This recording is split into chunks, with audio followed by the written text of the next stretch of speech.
The story of Jesus and the Samaritan woman at the well is a profound narrative found in John 4:142.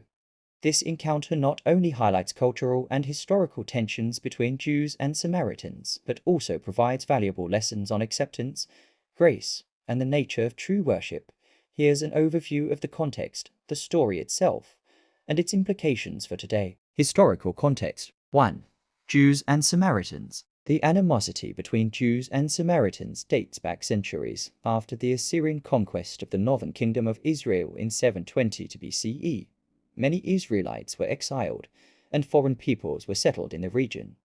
The resulting intermarriage and blending of religious practices led to the creation of the Samaritan community, which had its own version of the Pentateuch and worship practices centered on Mount Gerizim rather than Jerusalem. Jews viewed Samaritans as heretics and impure due to their mixed heritage and differing beliefs, leading to deep-seated hostilities. By the time of Jesus, this animosity was well established, and Jews typically avoided traveling through Samaria. The story at the well. 1. Encounter at the well. Jesus, traveling from Judea to Galilee, intentionally passes through Samaria at Jacob's well.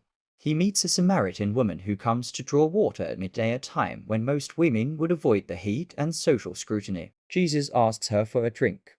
Breaking cultural norms, a Jewish man speaking to a Samaritan woman was highly unusual, and his request demonstrates his willingness to engage with those marginalized by society. 2. The conversation. Jesus reveals his knowledge of her life, mentioning that she has had 5 husbands and is currently with a man who is not her husband. This revelation highlights his divine insight and sets the stage for a deeper conversation. The woman, surprised by his knowledge and respectful demeanor, engages with him about their differing views on worship. Jews worship in Jerusalem, while Samaritans worship on Mount Gerizim. 3. Living water. Jesus offers her living water, symbolizing eternal life and spiritual fulfillment.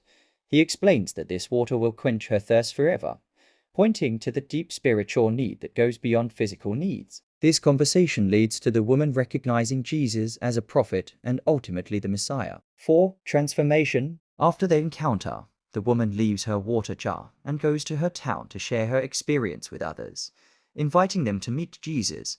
Many Samaritans believe in him because of her testimony. To be continued.